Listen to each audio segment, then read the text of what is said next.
Hello and welcome back to the Kyuzo Brazilian Jiu-Jitsu podcast. So this episode is with Paul Redmond. Red's come in kindly giving us an hour or so of his time. Actually, we went a bit over the hour, well over the hour I think, with this one. Paul is a veteran of, it turns out, every major MMA promotion in the world at this stage. He's also a Polaris veteran and he's still fighting on Polaris, and we talk about that a little bit later on as well. So Paul's came in and I knew he'd be a great chat to bring in about past, present and future of Irish MMA and Jiu-Jitsu. So we chat a little bit about Jiu-Jitsu history and Irish MMA history a little bit as well. We get into a little bit of his athletic preparations. He talks a little bit about his experience with the UFC. He's also talking about his experience with Polaris, and he's got great advice for future fighters, present fighters, and those who are looking to get into MMA and Jiu-Jitsu as well. It's a great chat. I've really enjoyed it. Have a listen, and we'll chat to you soon. Don't forget to subscribe on Spotify or on YouTube, wherever you find us. See you soon. Here comes Paul. I'll tell you how it started, right? Because I want to talk to you. I want to talk to you about your career, right? I'm sick of talking about my career. I want to talk about. I'm going to talk about. No, maybe we're going to get down some. That's right. Because I'm going to tell you, right. The first time I noticed you, right, you were a fat kid fighting in Battlezone. True story. I was actually super skinny back then. And looking back on it. It was Artem at 55 there, and that was like a fucking hard weight. Was that Artem lower? Yeah. I had it in my mind it was Philip Pierre. No, I never fought. I fought Philip up north in Chaos, I think, for a belt. Ah, right. He had dropped down to 155, and he was sort of killing everyone at that time. And up north at 55. Yeah. Right. Totally. In my memory is like we're in the D2 hotel and I'm looking up. Not the D2, for what's the one that all the shootings happened? The Regency. Yeah. Don't mention that. I'm in that gym downstairs now, you know, and I'm always like, where do you go? Where's that gym? You were just like, so Donnelly had the Mulpeter down there, and they were the cracking fights. And that was a great fight, actually. Mulpeter did Rich Gordy as well over there. That was another cracking fight. So no, I didn't do Mulpeter. The only one I did over in the D2 was Artem. Was it? Yeah, that was me on the fight. Because I was on that night. Do you know who was on that night with you? Was Shafty. Grant Carroll. Oh, was he? Yeah. We had Grant Carroll on that night. Doesn't do MMA anymore, does he? No, he's in Australia. Oh, is he? Yeah, he's in Australia. Like half the rest of the world. Yeah, basically. Yeah, but is he 2 years gone now? Yeah, 2 years gone. Training down there or no? Training out there, black belt out. Yeah, in a good school out there. Good jiu-jitsu school. Like, nice. Just jiu-jitsu. Yeah, it's the way to go when you finish up MMA. You just jiu-jitsu now? Yeah. They haven't put a pair of gloves on me since I retired. Were you not tempted a while back? Contemplating. Was there something? Because I remember, this is what I wanted to chat to you about. Because so many people go through MMA. They start with MMA and they end up in jiu-jitsu. I'd never. When I went down, it was no. I just wanted to take it up for training, because obviously I watched a bit on TV, and my friend gave me a couple of DVDs and that, and I had tried the whole fucking going to the gym. Weights wasn't too. Lifting weights wasn't really for me, you know. Well, before I'd only picked up MMA at 22. I walked into Andy. I just turned 22 about a week beforehand, and I walked into Andy's gym. He was changing from the old gym to the big one, the upstairs and the downstairs gym that he had, a big weights gym, and he was moving out of that to a smaller gym over in Kilbarrack. And the day they were moving was the day I started. Right. Yeah. When was that? What year? 2008. 2008. Jeez, yeah. Because I think I was originally with Andy in Euphoria gym in Finglas. He just go back to these gyms. Yeah. He just showed me like a couple of pictures and all. That's a long way. Yeah. Is that the one that just was smashing the windows in up top, throwing everybody out, and then they boarding it back up again? There was a balcony. No, there was never any windows. I don't know, but there probably was windows. Yeah, there was windows down the end. There was a balcony, and there was so it came out. It's hard to describe. the kind of parapet of the balcony was only about, say, like the height of this table. Right. So you were always kind of a little bit afraid. If you got into a bit of a scramble, you might end up in the weights area downstairs, you know. But it was like kind of a temporary space. But it was class, you know. You had BJ Penn there. Yeah, so that's the gym that he's showing me a lot. BJ, who else did you got there? He was over for a week, was he? Yeah. Few days. I was away on holidays that time, naturally. I missed something like that when Dan Henderson and all came for the UFC in Dublin. I was literally only coming back from Miami, missed that whole week of training with the lads. I was fucking sick. Absolutely, yeah. So brilliant, yeah. It was a great time, wasn't it? Yeah, I'm delighted for you, bastards. Yeah. So that was 2008. So you started then for just to be fit. Just to be fit, didn't no interest in, like, I wouldn't be a. By the way, there's some lads and they like being the hard fella out on the road or have been in scraps out on the road. I don't think I'd ever thrown that much for punch in my life out beforehand.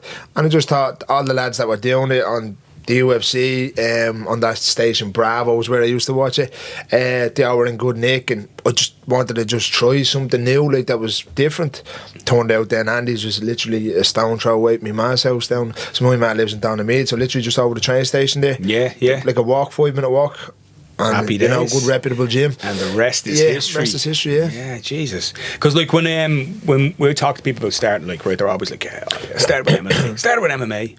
Got sick of it pretty fast. You didn't get sick of it pretty fast. I actually started. I didn't know what I was walking into.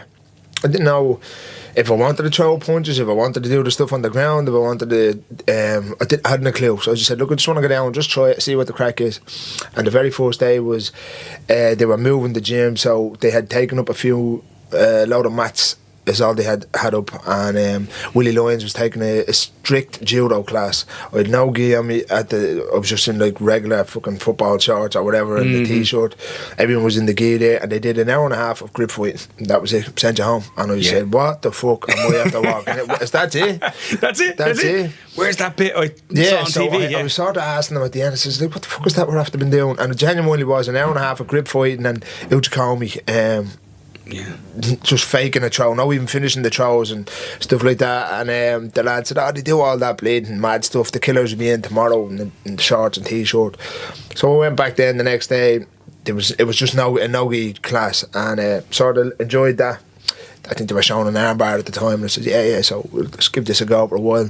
I sort of just did every class just to see where I was at. Tried the MMA, I think it was a strict boxing class or a kickboxing class with John Donnelly. Then it was wrestling, then the day after, then it was back to the gi, and then I just found myself there more times than, or every time there was a session on that I could make, I was there rather than anywhere else, and I just enjoyed it. I'd no interest in competition, no interest in fighting, none of it. And like I said, the more I did it, the more I got better at it. I think I had my first fight after about 6 months. Got choked unconscious 10 seconds by a guy up north. I think I went in about 84 kilos. Fat then, like just chunky then. And the guy had fought was he'd muscles, and I just remember being so fucking nervous. I couldn't even say my own name. And I had been relatively okay for a guy that was 6 months in the gym. I was decent enough. I knew how to do a couple of submissions, knew how to do a couple of takedowns.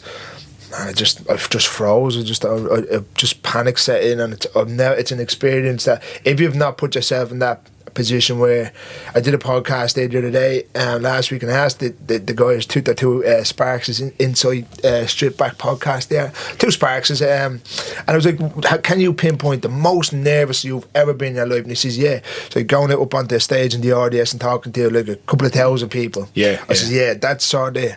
You're getting there now. Now you're getting it. Like, they were calling me, and they were asking me. Neil and that was talking to me in the back, and I just remember I couldn't even say I was just, Yeah, you can't even talk. Like, I remember being that way once or twice. I was actually always pretty relaxed. In dressing rooms and stuff like that. Yeah, and I remember I have a vivid memory of being in the ringside club when I was fighting with Andy, and I was doing an amateur fight there. They were the Ring of Truth, really. Ring of Truth, yeah. And I was in the back, I was chatting around, and Andy came to me, you want to you're fighting in half an hour. And I was like, I know, yes, but I'm all right. Yeah, I'm grand. And the times I was most nervous when I was at my worst, I would be terrible. Like that, not able to put like a sentence together, not able to put a combination together then as a result. But I had like years of taekwondo as well, so I had years of competition. That's so why I wasn't afraid of getting hit. Yeah. I really wasn't afraid of getting hit. I was like, you know what, if I'm going to get hit, if this guy hits me hard, I'm just going to try and take him down. I don't have to. So it was okay, you know. And that's when is that when there was like the A, B, C class rules, no headshots on the ground or stuff? That was C class, no headshots on the ground. So I knew as well, like, you know, takedown. I was more nervous when it went to B, like, you know. I moved up into pro then. I was like, oh, you know. How many fights did you have pro in the end? 2. I lost them both. Did you fight Norman at one of them? I fought Norman, yeah. And who was the other one? Mark Rackman. I did a stupid thing. I did a really dumb thing. What did you do? I had nobody looking after me at the time, actually, because I'd left Andy's. Not under a cloud or anything like that. Don't tell him. But and I was kind of just training myself, and I was like, right, I'll need to get back down and spar somewhere. So I didn't spar anywhere, right? So I was sparring like amateurs, white belt lads, you know, really, really basic lads. And I was fighting at 77, and I had a good Thai boxer, and that was it. And I was fighting at 77. Somebody booked, and then John Kavanagh was Cage's Truth at the time over in Crumlin, and Kavanagh brings me up and says, listen, your man's have to pull her now. But the original guy. They're bringing another fella over, and he's at middleweight. So this was mine was a welter, 77, and he's this middleweight, 84. And I went, yeah. So what weight were you? I was 82 on the scales, right? So I went, grand, I just ate. This is perfect. I don't have to cut weight. I got in, I looked across the cage, and I went, 94 kilos looking at monster. An absolute monster. I know him now. I met him a few times over in the UK. I was like, what have I done? I took him down. I mounted. I think I went to take him down. I scrambled. He got on top. I swept him. I got on top in mount, and he walked me over to the cage on his hands like this, right? And I was like, "What's going on?" I couldn't even free my hands from him. He swept me, reversed me then, and I got ground pounded out. Actually, I almost knocked myself out on the cage. That's how stupid really, it was. It was a disaster. It was the whole thing was a mess. Was the debut, or Norman was the debut? That was the debut. It was my pro debut, yeah. And then I went and then fought Norman, and Norman was up and coming. Yeah, and he got me a calf crusher. It was nasty. Was he? Did he? Yeah, back then. Yeah. I was only talking. Who was I talking to the other day? Who's still sort of knocking around and fighting? That's doing it that amount of time. I was talking to Chris Stringer. I still sort of keep in touch with Stringer a lot. Yeah, he's still fighting. He's a fight coming up now. And I see his name sometimes. I see on posters and stuff. He doesn't fight as regularly as what he wants. He said he wants to do like 3 and 4 a year. Chris, how the fuck old are you these days? I think he's like 36, 37, just younger than me. He was really young when he started. I remember him. But he has to be him and Norman have to be the longest still fighting. Obviously, Chris said he had taken a bit of a hiatus for a couple of years, sort of in between gyms, moving to England, all that stuff. Yeah. I said, I said, you're still going, like you're still. I said, I lost the love of it. I lost the love of cutting weight, competing and stuff a little bit. And once you sort of do that, and then I was sort of on the decline where I was age-wise. I wasn't getting, you get to 35, you're not getting any better. I'm sorry, you're not that you're not getting any better, you're not recovering as much, It's the money was going down a little bit. I was in between contracts, all that stuff, and I just, where am I at? What am I doing here at 35 years of age? And that's sort of when I pulled it. And I think Chris just genuinely just still loves fighting. Like, just still loves it. Like, yeah, I fell out. I always say my big regret was that I stuck around too long. Because I had it out of my system. Whatever it was that was in my system was well out of my system by the time I even turned pro. I was like, I don't really want to do this. And Andy says that exact same thing to me. Those words, he said, by the time he had taken one or two pro fights, he said he had already retired from judo. He was setting up his own school. That was the same. And then it's just like, why am I here? What are you trying to prove? You're at a different stage in your career, and I think a different stage in your life as well. Because I had 2 kids at the time when I was doing that. I was like, what am I doing? Why am I here? Do I really want to do this? What made you do the changeover from taekwondo to sort of grappling and that type of stuff? To MMA, I was interested in MMA, but I wasn't so much interested in MMA as I was interested in like the Bruce Lee, Jeet Kune Do, total martial art kind of thing. I think a lot of people were like that. Right. When it was like sort of, that was 2003, 2000, like ages ago, right? Long time. I know, yeah, long time ago. So that's like, you're talking 20 something years ago. Like. And I remember it was coming in. We used to do a little bit of grappling in taekwondo. tiny bit, and we'd show like a footlock or an armbar or something like that. And I was like, what's this stuff? And I was like thinking to myself, I was reading like books and martial arts books and all at the time, and I was going, if I get taken down, I'd be murdered. I'd just be murdered. You know, if I got put on my back, so I'm going to go learn some jiu-jitsu. So I got a book and DVDs and stuff like that. And me and a couple of mates were like wrestling together. And I only went down then. I genuinely didn't think about one day I'll fight MMA or anything like that. Yeah. I just went, I'll go down, I'll see what this is like. First day I went down, it was down in Harold's Cross, HBG Harold's Cross, right? I tell this story all the time. So it's people going to be watching this going, yeah, jeez, tell it again, Barry. I know the end of this. I'm miming along with it. Well, I went down, right, and I was doing okay because there was a load of lads who were on their lunch break and stuff like that, and I was in good shape at the time.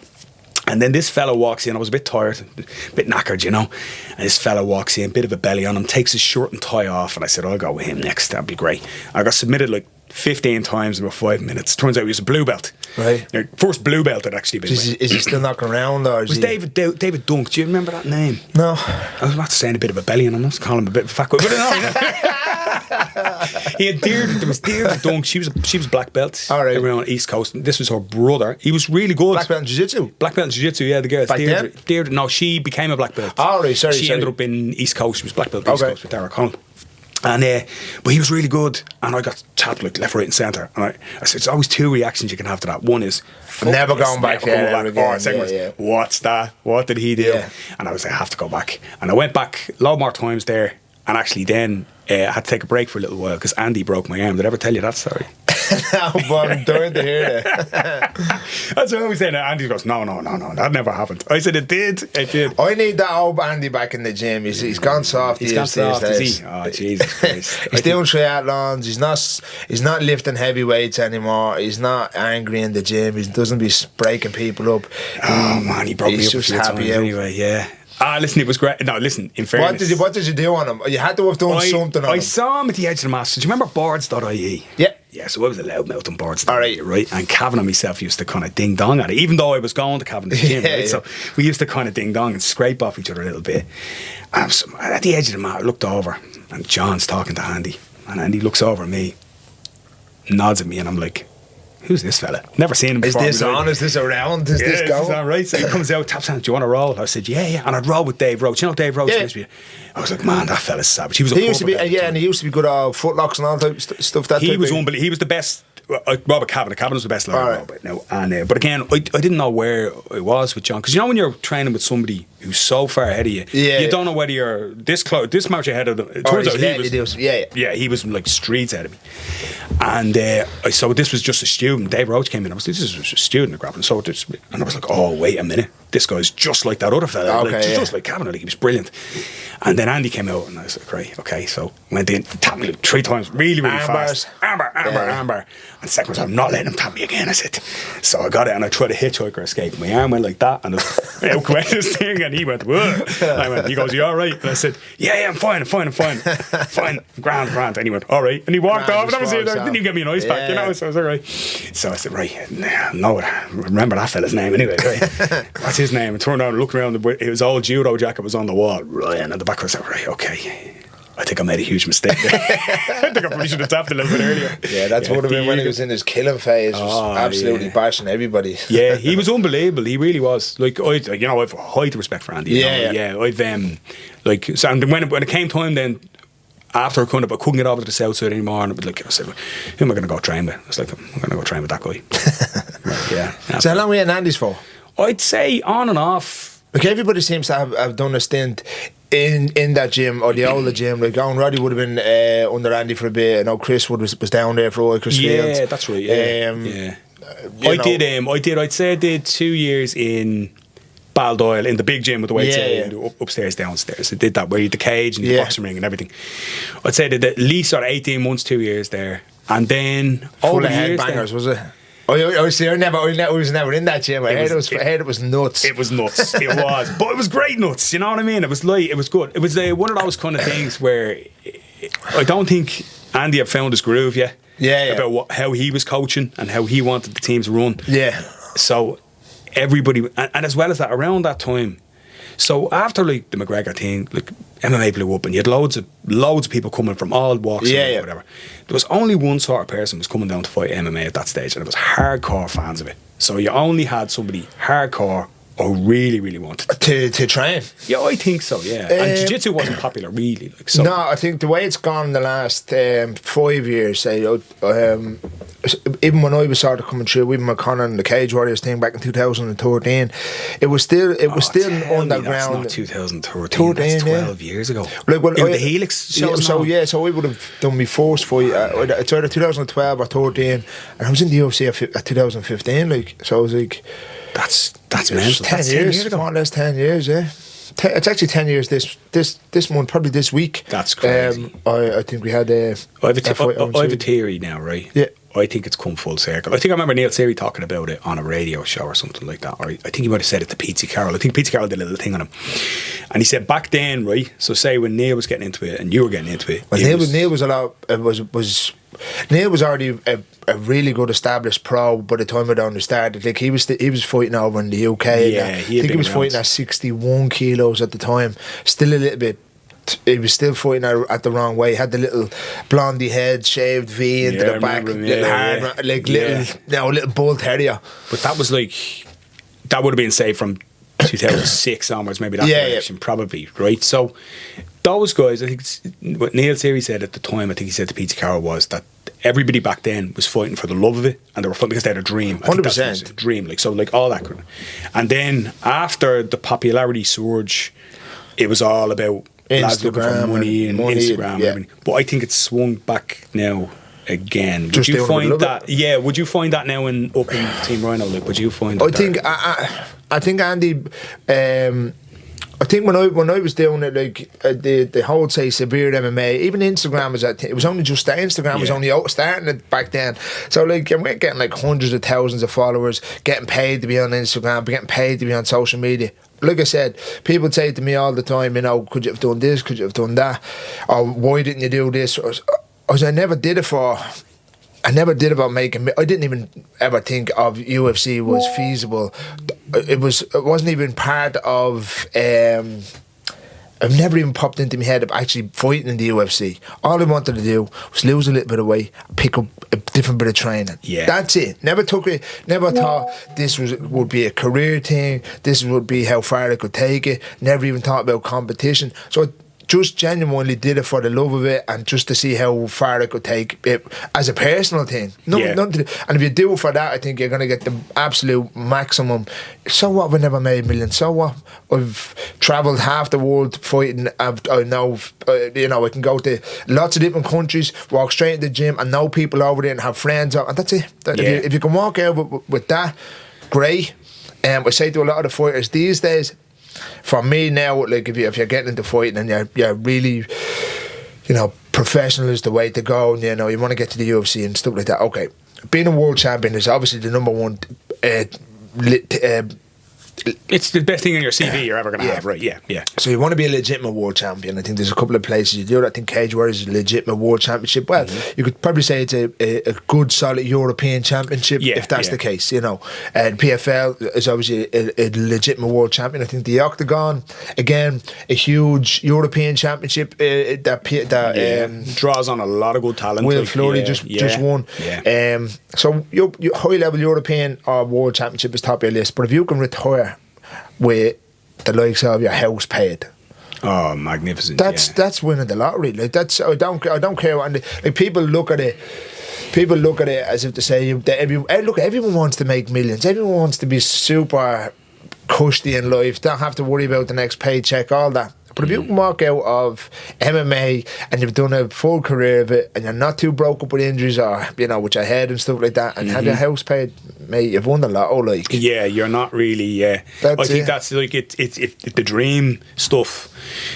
is the car and and everybody the wants to have the Gucci's, big, it's not, like, it isn't attainable for a good 5% of MMA athletes in there. Look, some of the main guys in the UFC are struggling financially. There's a man, the Pantoja, who fought Siri, the 57 kilo champ. He's working Uber or something like right up until he fought for the belt. That's right. You know what I mean? So it's not like it's not what people think it is. No, not by any stretch. Which moves us on to Jiu-Jitsu, because pro Jiu-Jitsu in inverted commas is something you're at now, because like Polaris couple of times with players now? Three times. Last fight was very entertaining. I liked it. Yeah, I liked that match. I like being the underdog. I'm always the underdog for whatever reason. Like, I mean, people look at me, even in my fights, I'm not. I think people underestimate me just because of the way I look. I don't look like a big hard fucker. You're smiling too much. That's the problem. I probably have to chat with whoever I'm fighting, even in the sauna when I be cutting weight, be buzzing off them. And people underestimate, oh, this fella's he's going to be a walkover tomorrow. And then on game day, I know how to switch it on. So I think people underestimate me with everything. And I think that guy, Ozbek, nice guy, friends with him. I'm actually going over to train with him this next month with that Los Banditos club. Owen Flanagan and all them boys going over this month. I think everybody thought he had all the highlight reels, the judo highlight reels and stuff on Instagram. I think everybody thought I was a stepping stone for him, or just going to be pushed over. Especially with the age difference. Everybody thought he was actually going to fling me around the place. So I just said to myself, I says, fuck this. I says, my judo is as good as everyone, even though I'm only a white belt, yellow belt. Yellow belt, the judo. My judo is as good as anybody's because I practice a lot in Team Rhino, and Andy's always done it as part of not as a gi or not as a judo class, but we would throughout the whole years we would always have incorporated judo, gi and no gi. So my stand up is as good as anybody's, and I was chuffed. It was a good match, like I said, to put it to a young judo guy that was meant to do this. Did you kind of fancy it on that basis? Did you say? I said, I'm not going. No, I'm not pulling guard. I don't pull guard anyways. I fucking despise it. You're going to give up 2 points just to sit in your ass, and then you're on the back foot then from.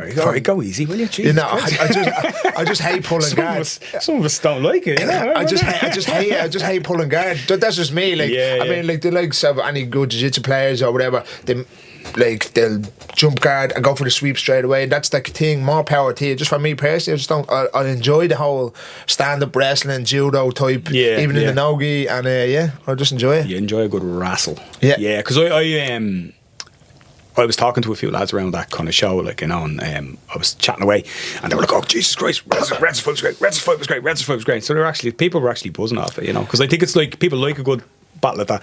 Because do you ever notice when you go to a pro show, or if you watch them on, like, they're so boring. It's a bit like something. I want to put fellas through the barrier. I want to put them out into the stands. I want to have a good row, and then at the end of it, then let's try to get a there's no thing, because you're not gonna, like, I mean, at the end of the day, the worst. Well, look, there's a lot of bad things can happen to you if you're getting thrown through the floor. Like, let's face it, impact injuries and stuff like that. Of course, but it's not. No, I'm not trying to be malicious, throwing him into a table or something like that. But my point is, you're not knocking the head off each other. So you're gonna be able to get up afterwards, and it's gonna be great crack. Of course, I look. As much as anybody in the gym, I love a good stand-up battle. Like, you know what I mean? I love a good wrestle. But like the kind of I find, this sounds really bad, but like I find pull a guard great. No, I was going to say that as well. But 80% of jiu-jitsu matches are like watching paint dry, 100%, and that's why you can appreciate the technicality. Don't get me wrong, but like I think it's just if you're on a pro show, something like Polaris, you have to go for it. You should go for it. You're getting paid for it, and people are paying to watch it. So if you're at a jiu-jitsu tournament, no one's paying to watch it, right? Go win. That's your job. So win the gold medal, whatever. I'll actually have this back and forth sort of conversation with Andy and one or two of the guys in the gym, and I hate doing the likes of the IBJF competitions and any of those sort of. I like the ADCC rules there because the first half it's not scored, so it doesn't matter what for that reason. Yeah, so some people love certain things for specific reasons. I don't like the IBJF. I've competed at IBJF a couple of times. I've got ripped off by the judges once or twice, standard IBJF practice. But I was actually, I'll go back to this now in a minute, but I just think, at a high level, if you're, say, competing in the Euros or the Worlds or something like that, if somebody gets 2 points on you, they're locking down house. It's over. It's done. It can be over, And they're not even trying to win the match by getting more or submitting you. They just want to win it by an advantage, and they're looking at the clock and they're messing, and they're faking it to hold that position to win the match. That's grand. That's the game. That's the game. You got to figure out. So Andy always gives me shit. He says, "Yeah, but then don't get beaten by 2 points or figure out how to get out of that position. And I'm just like, I don't enjoy it. You look at like, I'm just going to use my gym, say Ronan Drumgill. Great good black belt. Nobody really saw it. Drummers doesn't be on social media at all, doesn't push himself or whatever. Probably fucking one of the better IBJF competitors in our gym. Really good. Yeah, well, every time I see him, he's on the podium. He's on the podium with everything. And I do try and do my game plan to him in the gym, and he does always do that. Even in the gym, he won't open up and he won't try and do anything. Yeah, he just wants, I'm really tight, gets a little half a guard pass, just won't let you get your hips out. And I'm like, drummers, I would rather, honest to God, I'd rather even watch paint dry than have a roll with you if you're going to play like that, you know what I mean? Yeah. So then when we go no-gi, I just go turbo, and he hasn't got the grips. So it's two different complete ways of playing jiu-jitsu, and I just enjoy doing the whole go nuts, go balls to the wall. But I understand the whole IBJF and slowing things down. I appreciate it, and it's a very difficult thing to do. I just don't like doing it. It's not the way I like playing jiu-jitsu. It's how you... Yeah, I suppose like it's more my style now that I'm older. Like, yeah, and do you know what? I mean? That's what a lot of older guys, even when they're only starting, we've got a couple of older guys that are literally white belts. I think they came up and took it up at 50.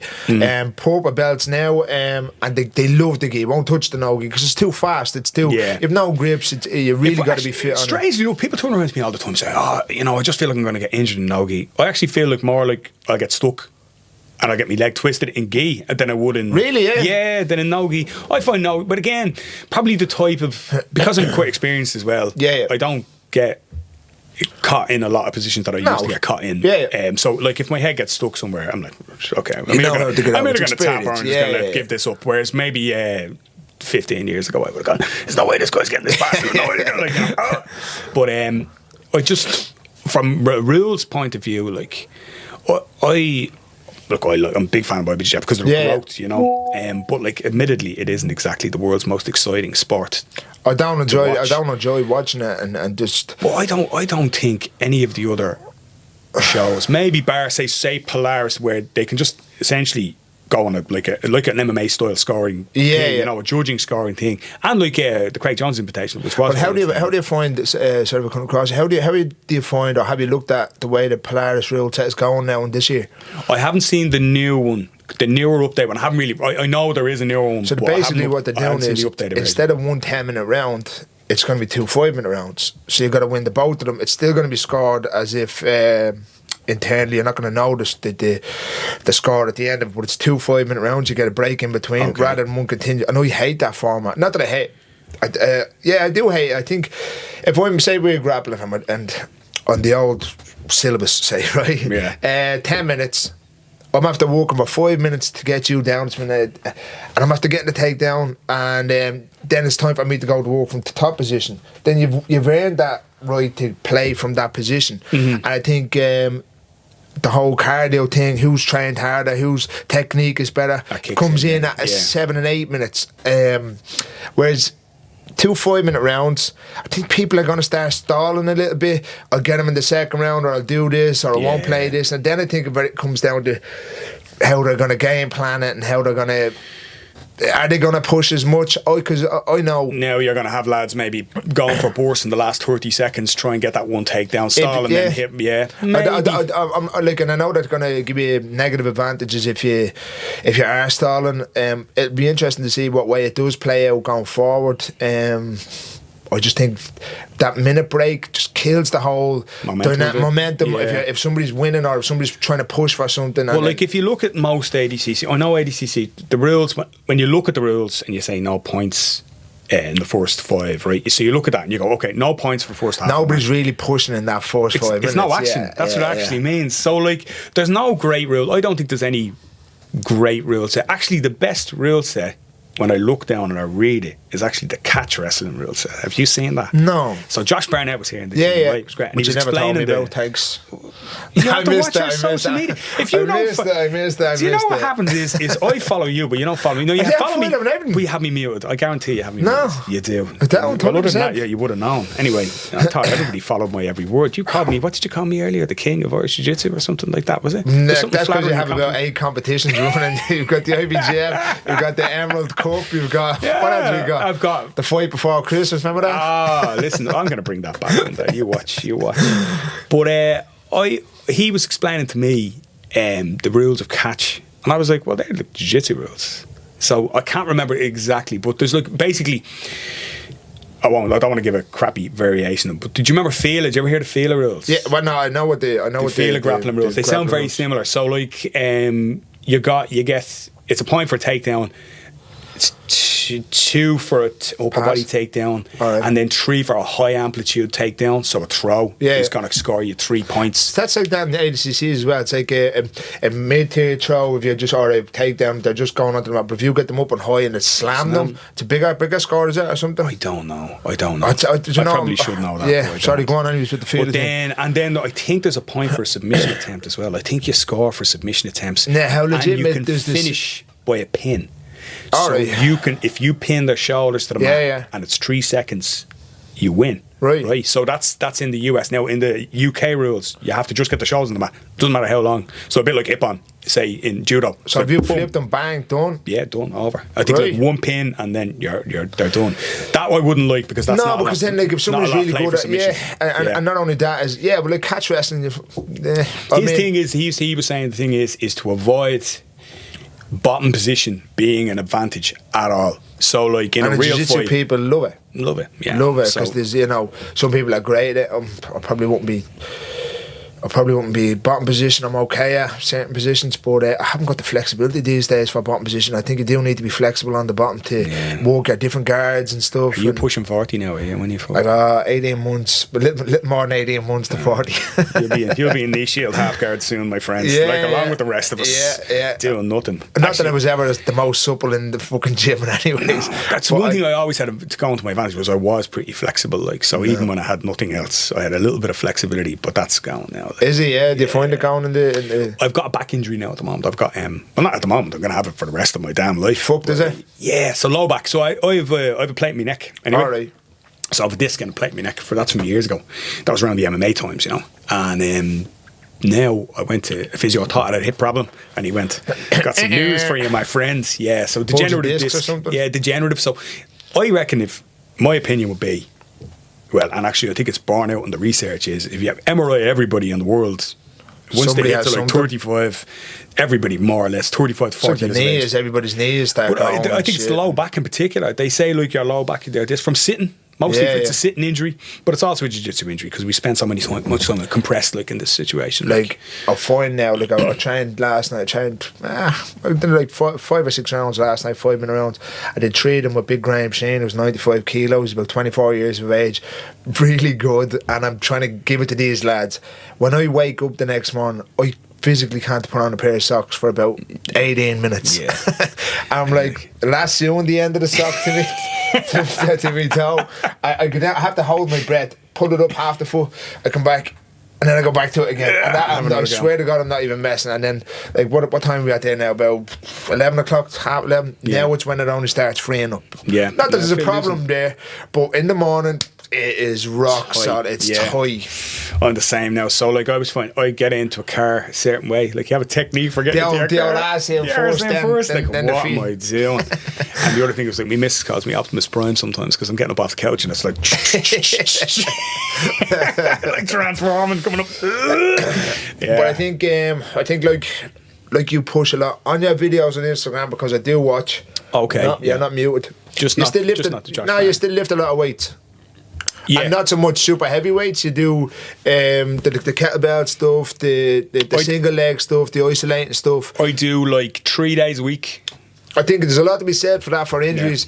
Like getting into the older age, you got to keep on the weights. If you don't lift and this is just science fact, this is not just me talking pony now.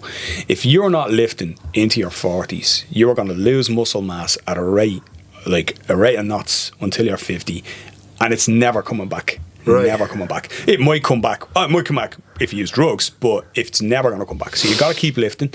You got to keep moving. I think a lot of lads, they put themselves in the grave really early. So they go like, I'm in my 40s now, so my back is sore. If your back is sore, work your back, my friend. I see that lately with people that would have gone to school with years ago. Just whatever, you'd see them around the place, and it's like, so what am I now, 38? Yeah, everyone touching 40, and I've seen a lot of people with fucking big bellies hanging out over, not a bicep inside, so skinny arms, big fat belly, and they're like, you used to be in good nick years ago, you know what I mean? I remember you. So it's like, I just couldn't do it, I couldn't let myself go like that. I don't know if that's the whole athlete thing. It took me a while to figure out what an athlete was, or how to train like an athlete, or to be an athlete. And Andy had sort of explained to us through his years of doing it and competition and stuff what you got to do. You got to be living in the gym. You got to be eating right. You got to. It's a 24-hour thing. It's not just for a camp, or it's not just for this. Yeah. And I still try. I still 365 days a year. I still try and do it. Like, I don't drink too much. I might have a couple of nights out a year, friend's birthday, or I don't know. Like, but I really don't really drink alcohol.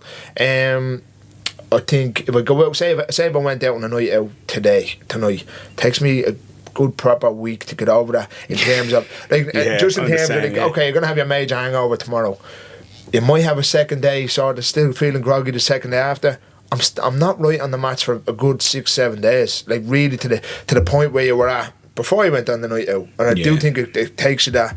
So I think there's a lot to be said for just eating clean, training a good bit, lifting your weights, and just living the lifestyle. But that's the thing, because I think when I got to, I'll tell you how I really decided. I kind of made like a conscious decisions. Like, I'm not going to be one of those guys.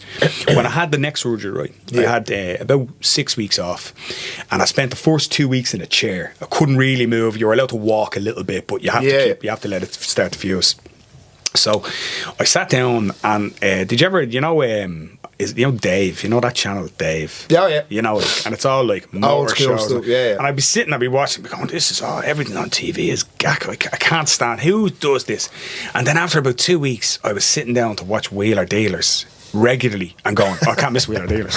And I was sitting there, and I was going, is this what it's like to not be in the gym, to not train? Like, is this what, like... That, you know what, that's 90% of people that, well, I won't say 90, I don't know where I'm getting my figures from, but it's a lot... I make shit up here all the time, it's all right, people out there that probably never stepped foot in the gym and don't really know any better, or just... through just not living like that. Yeah, years of just couldn't do it. I think I watched maybe half an hour TV a night. Just before I go to fucking... If something's on, like if there's something... Or if I really want to watch something, like if the fights or something, I'll make sure I'm clued in. But like, I don't watch TV. or the couch. No, not for me. I watch a movie, like, whatever. Sit down with my wife and stuff like that. But no, I can't imagine. And even days where, like, the gym might be closed, or over Christmas or something like that, I go, how do people... I was sick for a couple of days over the Christmas, and I was pulling my fucking hair out, like, about wanting to go to the gym. And like, I know you can't, you're going to everybody else sick and that, but I know it's torture. It's torture. I don't know. I wonder, is it some sort of addiction as well? That sometimes I say to myself, is it just me? Like, is this like some sort of dopamine addiction where I just have to be in the gym all the time? Do I have to do this? Am I compelled to do it? But you enjoy it.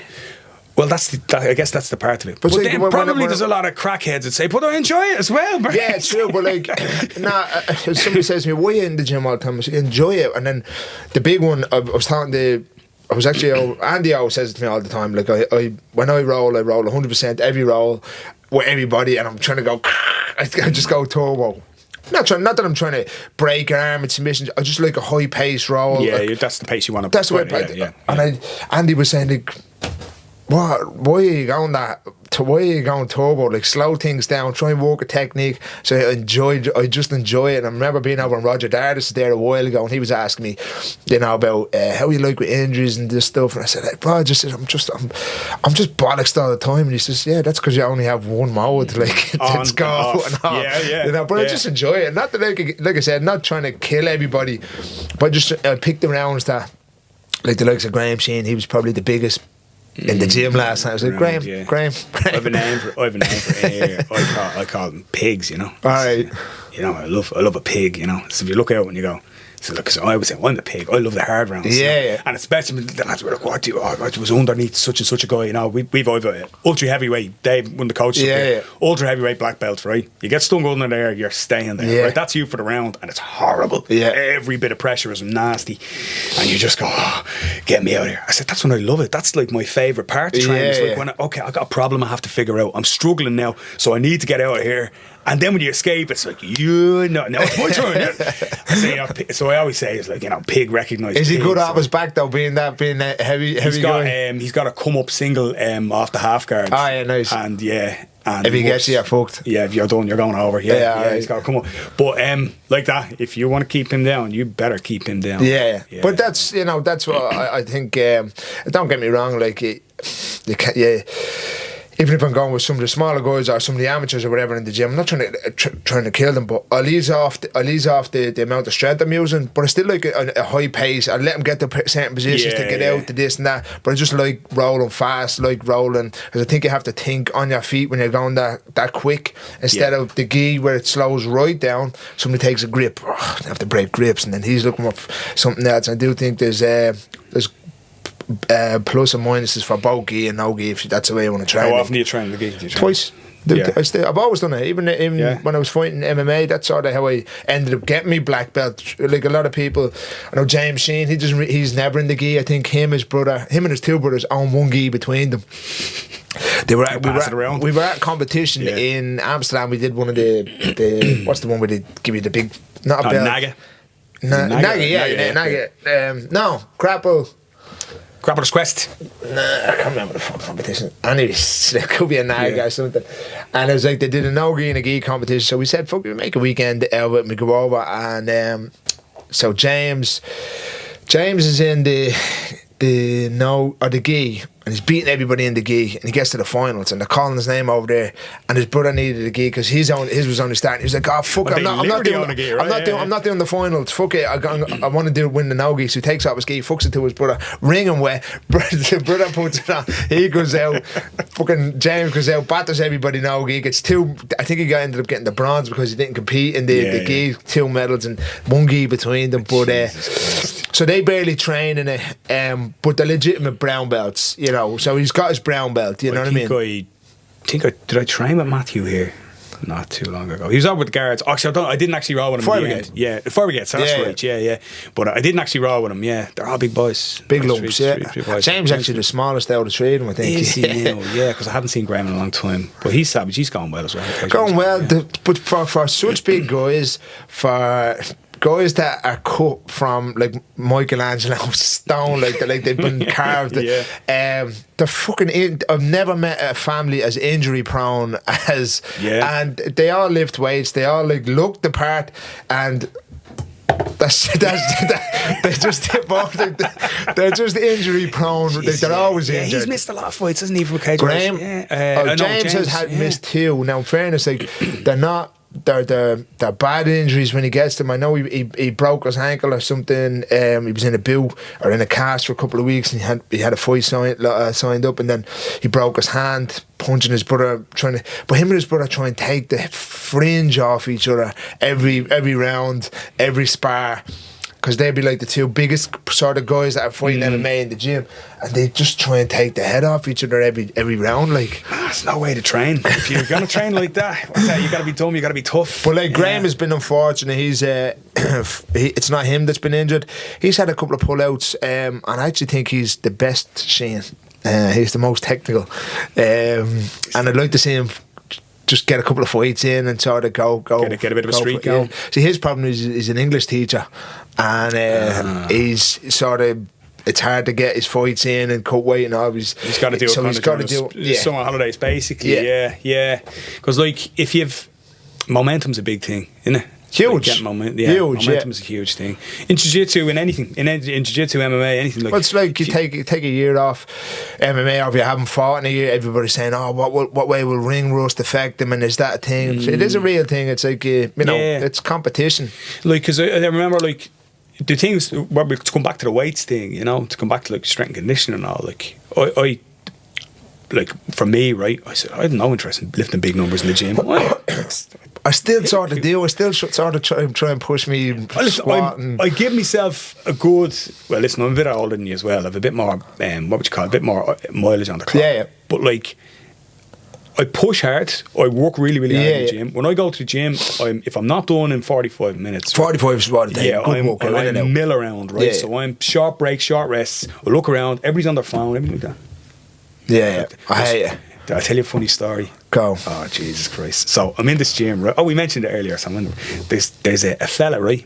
And he's on his phone constantly. He's always wearing a Dublin jersey. He's like this young fella, about 21, 22. Which gym is this now? This is in the regions, at the bottom. Oh, yeah. Right? So he's there, and he'll do a set. And he'd be standing in the cable machine, you know. And I'm like, get out of the Yeah. And then I go over to another bench. And he'd be there, and he'd be how is he there as well? He's fucking on his phone again, and I'm getting my head's wrecked with him, right? Because when I go, it's during the day, and it's only like there's only a few people, there's only a handful of people in the gym. I was like, he's everywhere. I want to be in this gym. Following that program, so I'm running around. I'm like, Jesus Christ, he's one step ahead of me in my program. Wouldn't mind? He's always one.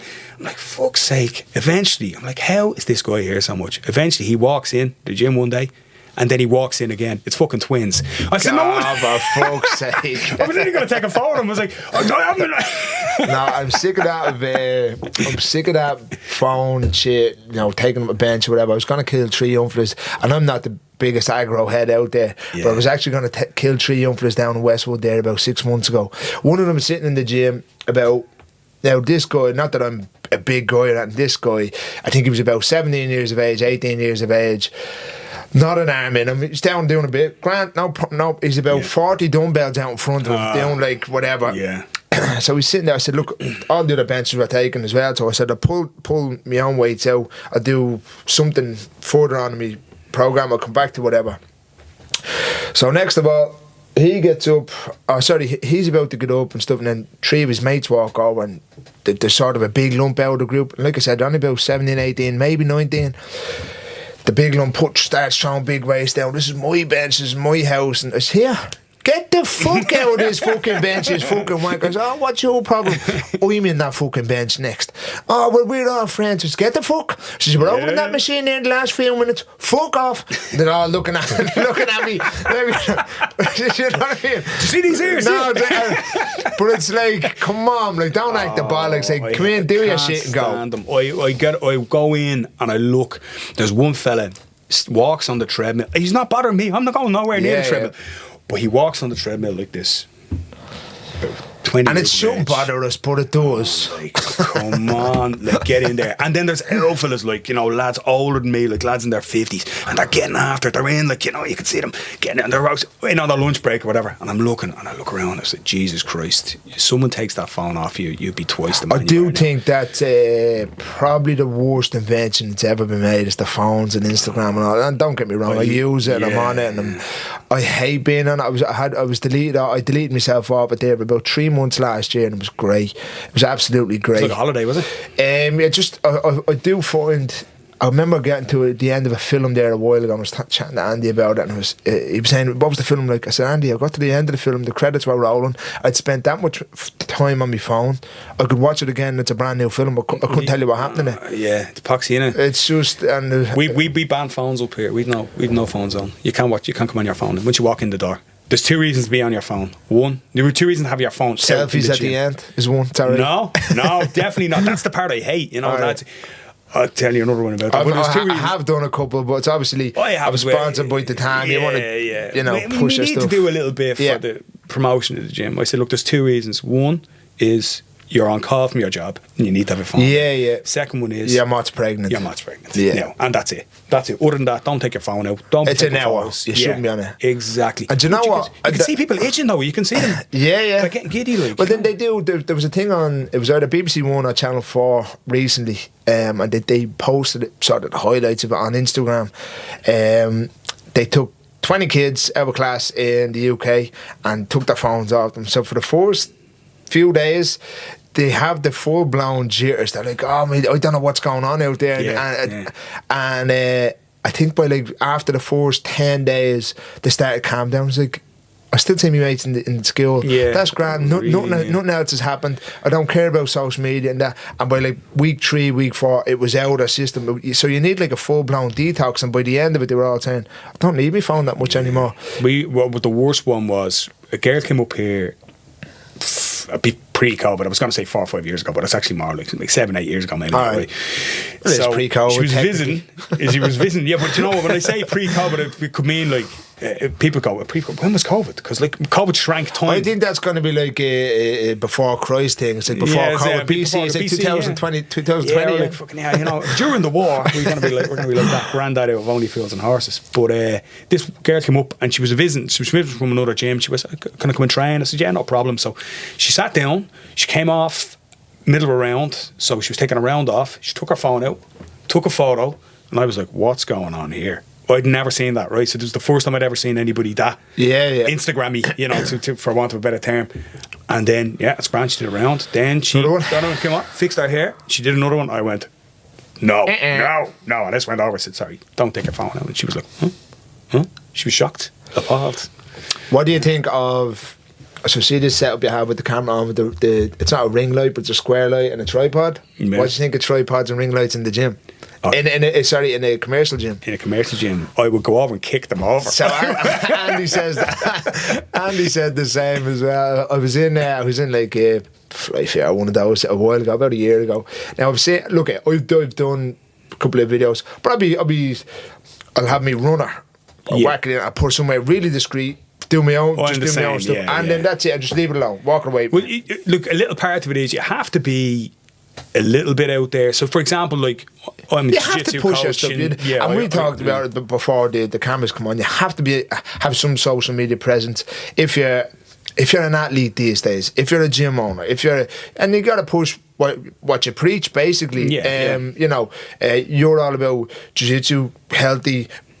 Lifting weights and stuff. That's what you're pushing in the gym. So you got to be seen to do it. I got to show. I got to practice what I preach. Yeah. I was in the Flypit gym, and I swear to God, this girl came in a full. I think it was about a 4-foot tripod over her shoulder, a halo, big massive ring light over her shoulder, brazen as walk past everybody, cleared a full corner out in the gym, and it was the area you do all your the glute bridges and stuff. Obviously for you do surprise me. A big wall mirror. Put the thing on, put the ring light up. Basically did a full pose and show with like dumbbells in hand. Didn't do a workout. Put the thing over the shoulder and walked out. Like half the gym was like, what just went on? What just went on here? Yeah. So I actually think they should be banned. Like, I don't mind anybody recording their own set and whatever. One of 3 or 4. 4 was in the gaff. Well, 5. 4 kids. 4 kids. Two brothers and a sister. 2 brothers and a sister, and then your ma raised all 4 years. Yeah. So basically, years ago, if you want to get your viewers teary-eyed, about 11, I think they just came in one of the days and just said, "We met here." That was the conversation. That was really? More or less, yeah. He says, and then after that, then it was sort of he was pricking around, coming back and forward, sort of just throwing his face in to say hello, and never sort of did anything else. And then when I was about 21, he had remarried.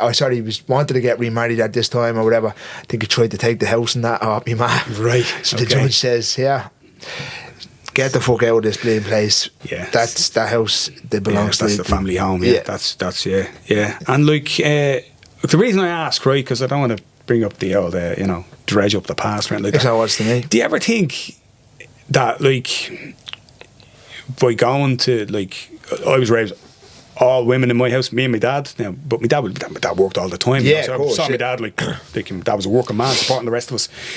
So I saw my dad for about 15 minutes a night, and then he went for a nap. Yeah. Like, you know what I mean? That was it. He was knackered all the time. But like, do you ever think like because maybe you were raised in a very feminine household, then as a result, that you kind of when you went up to martial arts, were you looking for kind of like for a male environment? Not saying like a role model or anything like that. I'd already been. That's it. sort of wouldn't have popped into my head. I was 22 by that stage, so I was already a man. Yeah. I'd already served my time on the building sites anyways. Yeah. So like I said, there was, me and my two brothers used to kill each other in the house, you know. So, and trust me, my mother, she's not, I won't say not feminist, of course she's feminine with that, but she's very much, she wouldn't mollycoddle you, or she wouldn't, right. Like I remember being 13 and it was about 2 or 3 years after my dad left the gaff, and I was always the one in the house that wanted to do stuff first, go drinking, go this, I was the messer, I was the one my mother was worried about in terms of what the fuck is Paul doing tonight, you know, where's he out? I was never acting the bollocks in terms of acting the bollocks where there was guard at the door, but I was out drinking when I was 13 and Fridays and Saturdays and shit like that, but then I was just trying to push the envelope a little bit, but my ma would very much come down on you like a ton of bricks if she found out that you were drinking. I remember she'd clatter the legs off you with like a wooden spoon, which elevated then. A couple of years went by, it would have elevated to the steel ladle across the kneecaps. Right, okay, you know what I mean? So, but look, the way I was seeing it is, I remember if you watch Goodfellas, the price of going out and going on the drink or being around your mates was taking a little bit of an ass whooping when you went home. Small price to pay if you had the crack. You're probably not feeling that when you're drunk anyways. The worst sort of I say it to her all the time and she just laughs her head off. The worst sort of punishment I got off her. She knew I came in drunk one night and I thought I got away with it, so I came in, she says, hey son, alright, how are you? So I'm going to bed, me head, I'm a headache come on, you know. I'm feeling a bit tired, man. I was pissed drunk, right? I think I was at the having say 6 cans of Strongbow for a 14, 15 year old. That's fairly decent, yeah. Awkward, right? So I remember making it up to my room, so which is up in the attic. And I had a sigh of relief. I'm like, I'm did it. I'm home free. I'll deal with the hangover tomorrow. About 10 minutes passes and I hear the footsteps coming up the fucking the attic stairs. So she opened the door, switched the light on. She says, I know you're at the been fucking drinking. If I catch you going downstairs for a drink of water, I'm going to bust your head for you. And I was sitting in the room rattling, right? I'm not going down for a drink. I think by about 2 o'clock in the morning, I was like your man, me, myself, and Irene with the cotton mouth. I couldn't move, and I didn't dare go down past because I had to walk past her room to get down to the kitchen. And it was the worst punishment ever. I say it to her now all the time, or if I'm joking with her, and she just starts dehydrated. Your face sucked in. That's great. Jesus Christ. But yeah. So that was the upbringing. Because like I don't know. Every time I sit down to talk to anybody who's successful at this sport, right? I know this sounds mad, but there's something in the background where you go, is that the motivator? Do you know what I mean? Do you ever think like? I mean, I know you're saying it's not really like male role model thing. Do you ever think like, is there something in? Because I wonder about, like, obviously ask myself the same questions all the time, you know what I mean? Because like, why am I here? Like, what am I doing? How did I end up in this situation? And then the same thing, like, with talking to the lads over the years, like, it's like, oh, you know, this is what drives me. This is the one thing that keeps me coming back over and over again. I think sort of when you had taken up the sport, and Andy won't give you the time of day in terms of, obviously he you got to sort of show that you're super keen, super invested in the sport, training, want to train hard, want to get stuck in. Then Andy will sort of take a look at you. And I just see that now more so than back then when I was involved, when I was sort of training, or only getting involved in training, I should say. But when Andy sees you putting everything together and you're non-stop in the gym, he does stand up and take notice of you, and then he'll invest in you. You know what I mean? He's not going to be invested in it in say the first 6 months to the year, because then what's the point in investing in somebody who's not going to keep coming back and stuff? You know. Turn it around, but I think by the time I had sort of got to Cage Warriors, it was already in the I was pro MMA and stuff. Then I think he's starting to take up and sort of invest in it a little bit more and stuff. And throughout the years, then Andy would have given me great advice and helped me out more so than I've ever helped him out, and I'll always be forever grateful to Andy for that stuff. So I do think by the time I had, say, come around to pro MMA, and I was good friends with Andy, and he'd always sort of push it in the right direction. I remember a couple of lads, sorry, there's something in my eyes from fucking last night. There is, what the fuck it is. A couple of my mates were going to Australia to work. Well, we're all plumbers by trade, and there's obviously a lot of money to be made down there as a good plumber. And I think I was 3-0 in Cage Warriors at the time, and they're all TKOs or submissions, and so I was on a bit of a tear. And he was saying, "What the fuck do you want to go to Australia for?" Like, he says, "You know, it's nothing you can do there that you can't do here." And sort of pushed me towards the staying with the MMA. He says, "Look, you're going good at the minute." And my two mates, my best mates, Theo and James, they went down to Oz, and they think they did like 4 months, didn't like it, came home, and I'd already clocked up another 2 wins. So, you know, stuff like that. It's amazing how things like that worked out. Yeah. And I suppose, like, you know, relationships and coaching, it's the number one thing, I think. I think when you get to that, when you get to that level, you got to be able to trust your coach. I think trust works both ways. Loyalty works both ways, and I did trust Andy, and I do trust Andy, and it got me to where I was, and you know, got me, like I said earlier on, fighting all over the world, got me the career I did. And like I said, I never made millions out of it, but I made a lot of good friends and a lot of good memories throughout the years. Yeah, you know, I think we underestimate the concept of getting a network of people. Like, and I'd say that to me, like, my young fella is 15 now. And he's going great, and he's like, you know, keen. He's like, yeah, I'd love to be a European champion. I was like, okay, that's great. Great. And then maybe, you know, go compete. I said, great. I said, but remember, you've also got a lot of mates here in the gym, and they're not going to want to be European champions. So treat them with respect as well. So, you know, not everybody's going to want to be European. So, you know, when you know, just because you're submitting every day at the moment and you feel great about yourself at the moment, you know, remember, you know, you're always gonna have those lads as well. And the other thing then is to remember that when it's all over, you might only be 24 when it's all over. You might be, you know what I mean? And that's a long time to be left like wondering.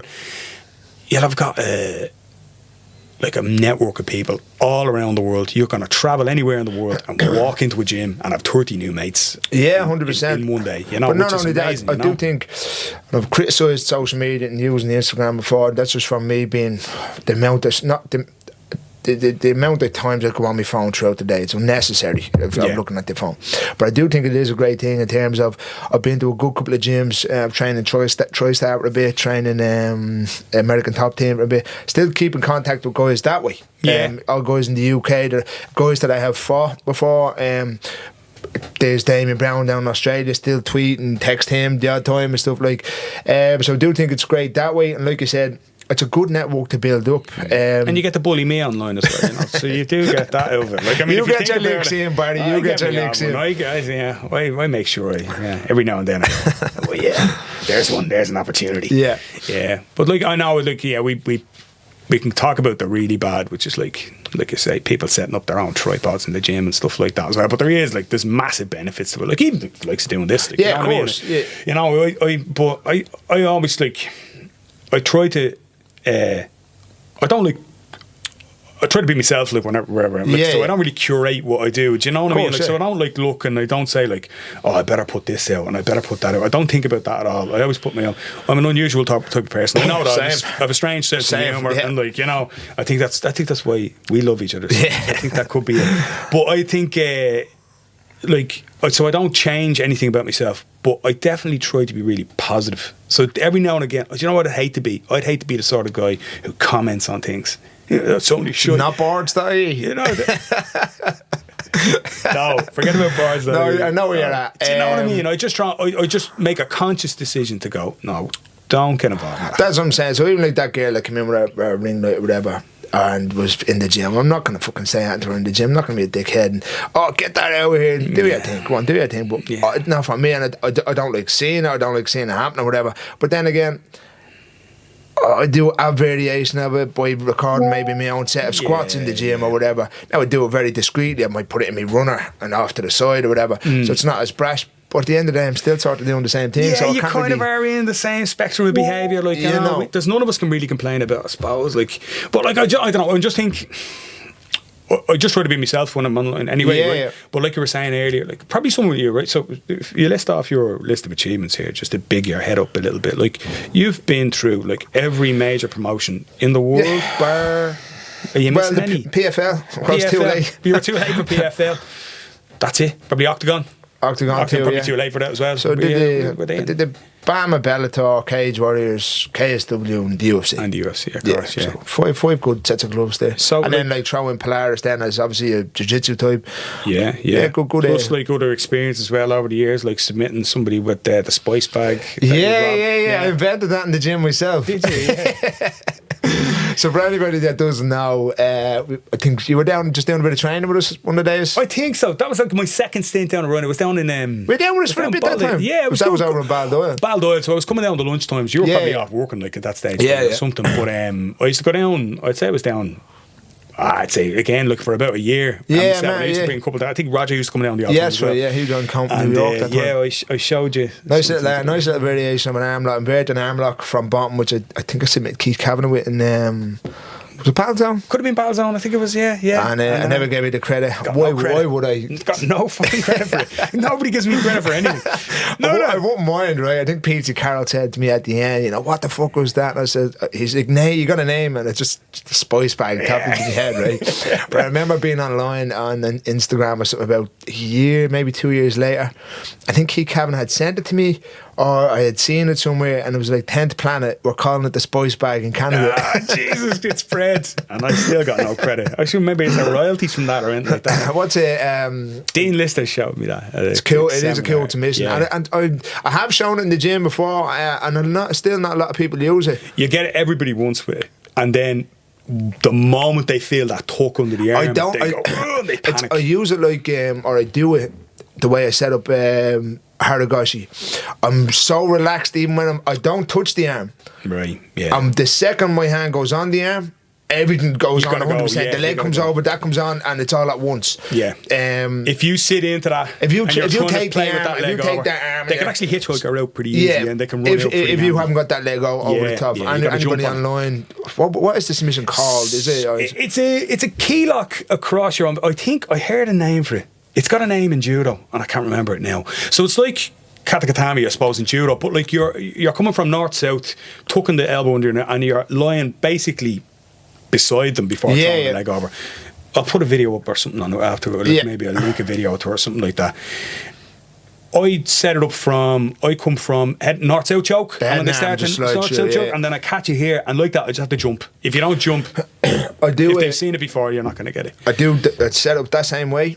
And then sometimes I'll do it from the side control.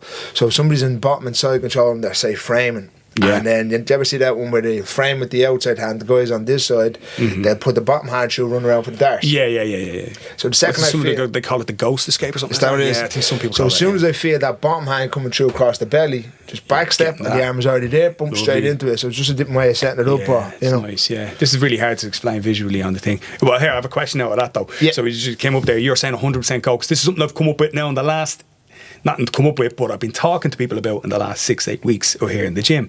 I'm saying when you go for a finish, you go for a finish. So a lot of people go for finishes, like, so say they're catching an arm lock and they're thinking about, yes, maybe, no, maybe. What if he moves? It's too much time. You've wasted too much time thinking. Yeah, it's kill mode. Like, so, like, what I'm trying to get through to people is there's a switch needs to change. So you're playing for position, and now you have a submission, and it's like kill mode. Now it's all 100%. I remember being over in Roger Dardis's a little while ago. Obviously, everybody knows what way I train in Team Rhino, and like when I say I go full turbo in rolling and Andes, I go a good pace. It's not my competition pace. Right. That's a different pace altogether, like you're talking about. But I remember being in Rogers and I was rolling with, I think he's a black belt or brown belt. Can't think of his fucking name. I was wrong with him, and I was like tipping away, and not that I was letting him get into the positions, but I wasn't pulling the trigger on loads. I didn't want to be a dick over in another gym, just going over and blasting through everybody or whatever, and and then like me and John Luke got a couple of good rounds and good round with Roger, and I went home. Marco, Conrad, yeah, I know. Yeah. So he's a black belt. Did he get his black belt? Brown belt, black belt. Sorry. Yeah. And I was on Polaris then that night. It was about 2 years ago, and I got a couple of massive big takedowns. Ended up winning the match, and I remember Peter Doyle saying to me then, Marco had rang him as the match had just finished. He says, "Yeah, there's another couple of gears in there." But there very much, like you're saying, there very much has to be a limit. There has to be a limit of what you do in the gym. If you're going super hard, there still has to be a limit. In the competition, you have to be able to go another 2 gears. Yeah. There has to be another gear for competition. So I think like when you if you are somebody who's in 5th gear all the time, if you're in top gear all the time in training, I think you find it with MMA lads who spar and they're like knocking the head off lads, but they don't realise the other guy's in 3rd gear. Yeah. And then when they meet somebody else who's in 5th gear, they get the shock. Yeah, so it's like, this normally works in the gym. Andy talks about it a lot, about being a good club player.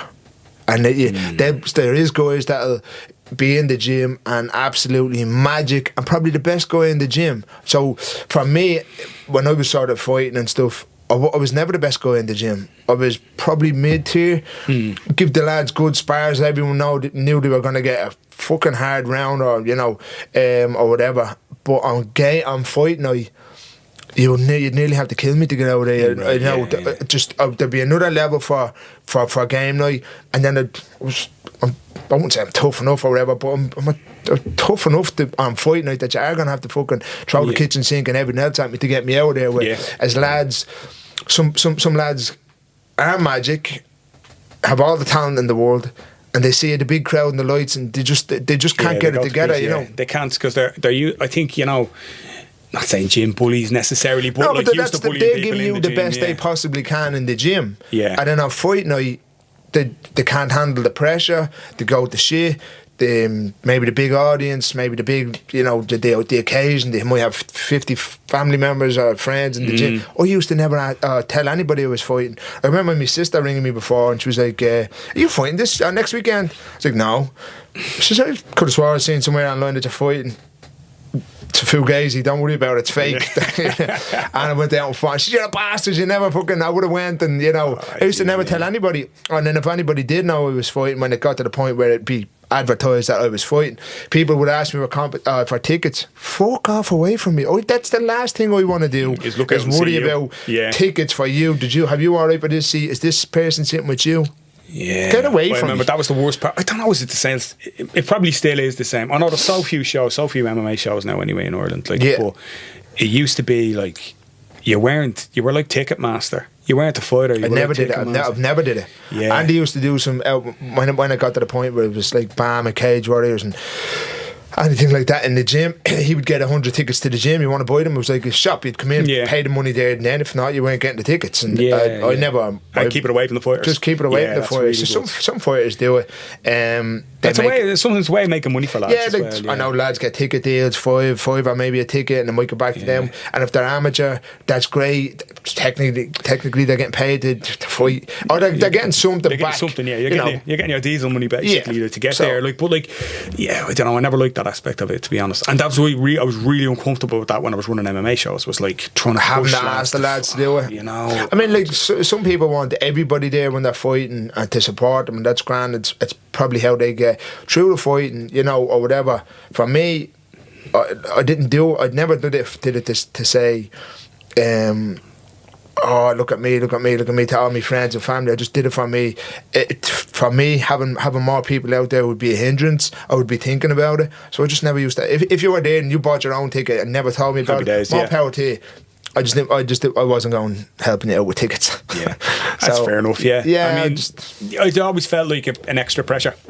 Yeah, and then like along with the tickets thing, I think I've seen people bringing like their girlfriends into the back room and this and being really around weird. Or even going and cutting weight with them. That's not the time to have your girlfriend around. How the fuck can you get in your competition mindset when you have a girlfriend sitting in the fucking sauna with you, stroking the side of your hair? "Oh, you're alright, babes. You're only another 4 kilos to go." I would kill myself. I genuinely, I couldn't do it. Yeah. And I don't understand why lads do it. It's nuts. There's a certain aspect, I think, sometimes this is going to sound terrible. Will I even say this? Say it. Yeah, say it. I can always cut it out. I'm the guy, I can cut it. I'll tell you if you need to cut it. I'll tell you if you need to cut it. I hate women. No, that's not what I... we have to put that bit. No, I have to cut it. All right, I'll come back. But there's a certain thing like where I think people turn around and say, like, let's say you're talking about, say, bringing friends and family in and stuff like that, you know. I think sometimes it's hard. I can't even put it into words now what I'm trying to say. I think sometimes when people are signing, like when people up there pushing out, I often think of that like, are you not just making money off your family and friends? Are you not just making your purse? That should be the promoter who's paying you rather than 100%. You know, because I know like there's lads used to come up and go like let's say it'd be like 20 quid a ticket and it was a $5 for you. The ticket, you know, so it was 20, the ticket was in total was 25 quid. You get the promoter 20, you kept the 5. I know a lot of the lads up here just used to charge 20 quid for the ticket and just go the ticket give a shit about the $5. Like it's only a $5. I'm not going to charge me ma and my sister and me like me best mate an extra $5. And I said, but they'd want. I always used to justify it by saying, but they want to pay that. Do you know what I mean? They want to help you out. And they're like, I still don't care. Look, in the grand scheme of things, what's a $5, right? Yeah. It's if $5 wouldn't even buy a Mars bar these days in the grand scheme of things, you know, when it goes like that. So look, I don't think friends and family would ever have a problem paying the extra little $5 to it. I think promoters are going to promote. They're going to want a full house all the time, so they're going to push the tickets on you regardless. Yeah, any way they can. They can. So again, it sort of just comes down to the fighter's personal preference. If he wants to charge them the extra, or the full whack, charge it. If not, without the ticket deal, it's his preference. If he's selling 1,000 tickets and it's worth $5,000 to him, you know, you can look at that aspect. What did I ever make off ticket sales? Zero. Diddly squats. The big, because I didn't do it for that, and I just wanted to just push. I was always just into the competition part of it rather than. There's going to be people there watching you regardless if it's your family or not. These days are 99% going to get your video on it anyway, so they'll be able to see it. It's just a worry. I don't think fellas need or want nothing that I ever wanted. We'll finish with one question, right? What's the most amount of pressure you ever felt? Like the most pressure, nerves, whatever. Andy Ryan's top pressure. Not quite what I meant, but yeah, I can. Pressure on nerves. Obviously, the UFC, the first fight. Yeah. The big massive weight cut we did. Just remind people of how. I hate talking about it, and that's not like just. Not that I hate talking about it. I think people know the story behind it. It was a massive weight cut. It was a colossal weight cut. I think it was like 36-7 pounds, like 12 days or something. Right, man. Something we knew we couldn't do. To a new weight class, I'd never fought a featherweight either. And you know, our backs were up against it from the very get go. So it's already difficult enough to fight. And I wasn't even thinking of the fight, Barry. It was basically try and make that weight. And then even I think I missed the weight by £2. It was a kilo. Fined $2,000 on the spot. Fighting a top 15 guy at featherweight. Yeah. And then you're expected to perform by the UFC. You got Joe Rogan. It was a big enough UFC. I remember it being Gustafsson versus Anthony Johnson. God rest him. Yeah, that's right. Yeah. But it was that stupid silly o'clock in the morning. It was the first show on Fox. So basically, it was like that one they did in the UK. The first fight was at 11:30 at night. Right. Siri was the second fight in the card. I think he was walked into the ring about maybe 10 to 12. I fought at 12:30 that night, and then you know, you've got Joe Rogan sitting there. Goldie was there at the time. You're thinking this what should have been the greatest moment of your career, getting signed to the UFC, knowing you're not ready to go in there. With the weight cut you've had, you know you're not going to perform, but you still got to do it. You got to go in and do it anyway. And then obviously going the 3 rounds, but getting beat up for 3 rounds. You know what I was saying? It was a tough watch. Yeah, I remember. It was a tough watch. I haven't really. I think I've watched it back once a few years ago. Yeah, why would you do that to yourself? Yeah, I just wanted to see it, just to see what way it came across, or what way it would have been perceived. I think everybody knows the weight cut I did going in. So it was sort of. And certainly everybody in Ireland and Irish MMA knew that you had taken a big risk and had taken an opportunity? Because I think it was the sort of opportunity that might not have knocked again. At the time, now I would tell fighters just bet on yourself. At the time, obviously there was Conor signed, Neil was signed, and I think maybe Cathal Pendred had Norman had won the Ultimate Fighter, and Cathal had won the Ultimate Fighter. It was something along those lines. So not everyone was signed, so it was like, it was the big surge at Irish MMA in terms of that was the bit that was going mainstream and stuff, and you know, I just didn't think we'd get the show ever again at the time. Now, in hindsight, obviously hindsight is a great thing, but I think I could tell the fighters now, just back yourself in terms of, or don't. So looking at the Paddy Pimblett thing, he turned them down. And everybody thought he was crazy turning them down the first time. He had won the featherweight belt, but they wanted to sign him at entry level money, which is 10 grand to fight and 10 grand to win. Mm-hmm. He turned them down. Everybody said he was nuts. And then he went up the lightweight. He lost the belt. He went up the lightweight, won the belt, relinquished the featherweight belt, lost, I think, by Depora, one of those guys. That's right, yeah. And everybody told him he had fucked his opportunity in the UFC. He'll never get there again. He won the belt again. And now look at him, top 10 UFC guy, making millions. You'd hope so anyway, wouldn't you? Yeah, he's making a lot of money. He's a couple of million followers on Instagram, so whatever he's posting, he's making good money. He's with that bar still. I think he got a 7-figure contract out with them. Back yourself in terms of what way your career is going to go, necessarily outside the UFC, and not only that. I remember John Mitchell asking me when I was in Dubai. I literally just finished up fighting, and John was saying, what do I think in terms of the UFC or go PFL? I said, all right, PFL, if you win the PFL, the World Championship, it is a legitimate World Championship. Mm-hmm. You will be a World Champion, a legitimate one. Go where the money is. Because like I said, if you can finish up with a house paid and some extra few quid in your pocket, go take the money, baby. Run. Take the money, baby. So, but in terms of the grand scheme of pressure, that's the one that sticks out. Yeah. I think take the money and run is a pretty good list for any MMA promotion you're going for, whether it's the UFC or anything like that. Even the nascent ones that start up. Like, look, don't get me wrong. Everybody, I remember Ian Gary sort of blowing Bellator out of the water in an interview, and he had said they'd asked him, why don't you go to Bellator route? And he goes, nobody wants to go to Bellator route. It's an option for you if you're coming up and whatever. He says, everybody wants to go to UFC. That's what they grow up watching. That's the superstars. That's the world champion. That's the this and that and the other.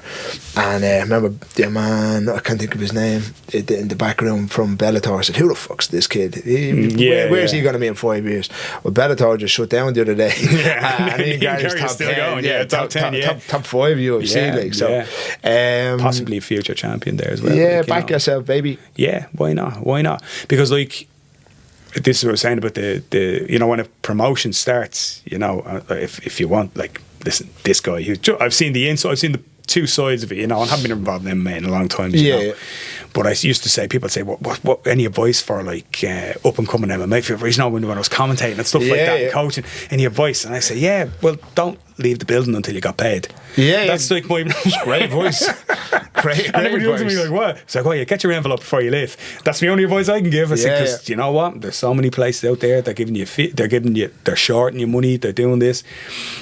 But listen, it's a career, and you're the one getting punched in the face. You're the one getting the. That's it. And a lot of people forget that too. It's like everybody used to say to me, "You got how much for?" My sort of best contract was with Bellator just before finishing up. I was making good money with those, and somebody had said to me before, "You made how much last night?" I think I got like whatever X amount of money.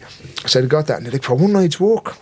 Stop. I said, please stop. Yeah, come on now. That's like 15 years of work to get to the ability to fight on that show. Yeah. That's why they're asking me to fight on that show. Yeah. Then it's a full 8-week camp. Break that money down over that. It's probably a little bit more than the average person gets paid through 2 months' work. But I broke down the UFC's tally of the forcing I did. So I did 10 grand to fight, 10 grand to win. I didn't win. And I got fined 2 grand for missing weight. So I got 8,000, which was dollars. Then I could change that over to euros. Then I got taxed on it.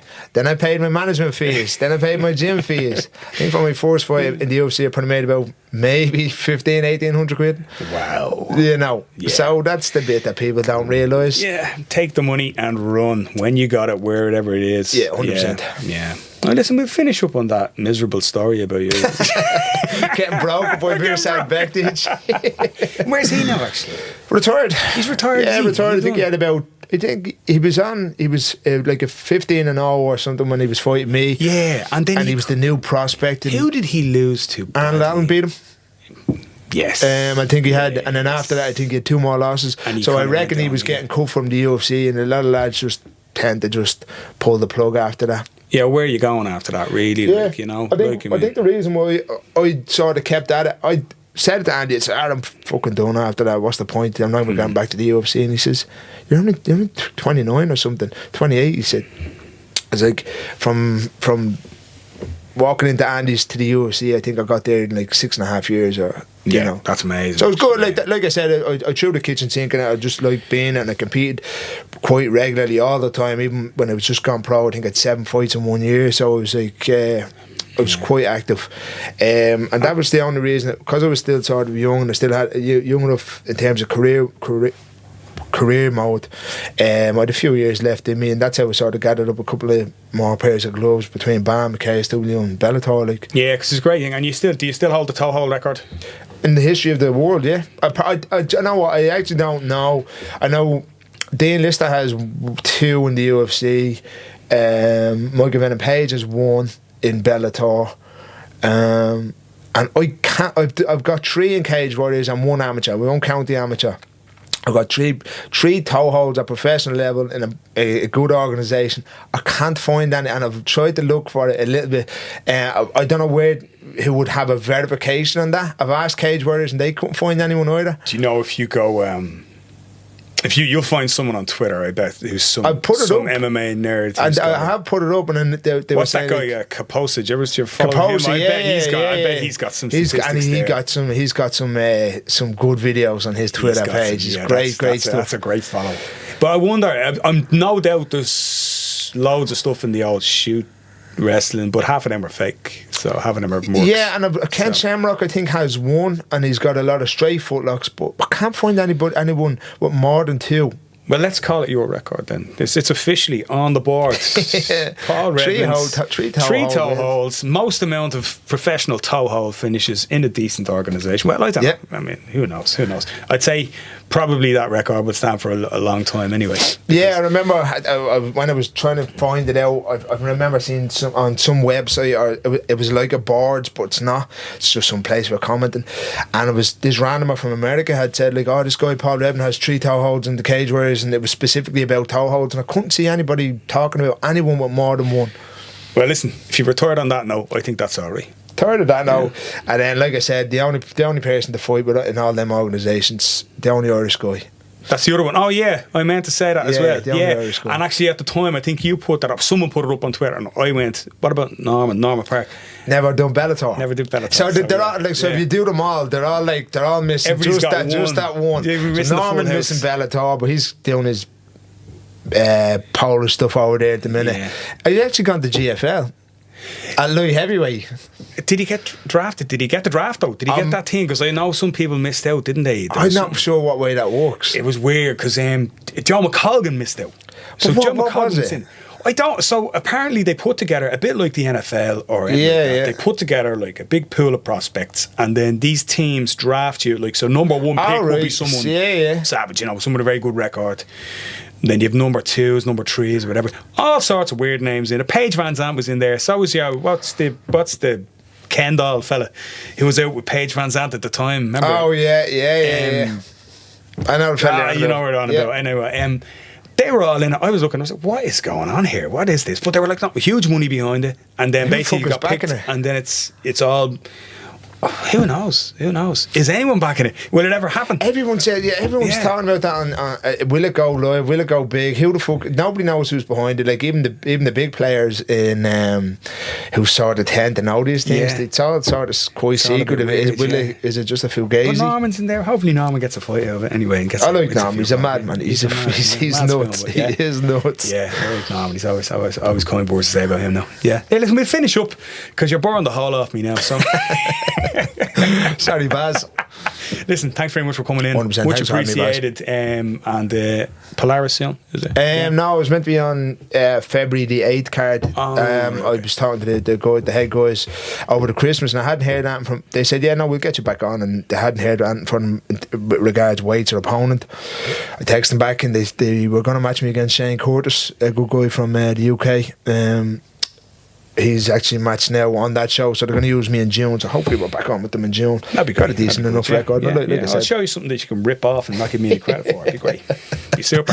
Listen, we're done. We're done. We better start before. Oh, the next one is I'm with you in the middle of March. Oh shit! Sorry, I meant to say that. What date did we say? I think it's on my calendar, my series calendar. I got you on March the 20th. March the 20th. Kyuzo, Paul Redmond seminar. He's going to show all of the moves that he's ripped off from people and never given credit for. No, do you know what? You're going to do. I was actually asking Andy, and I was picking Andy's brain and the likes of Kieran Darren.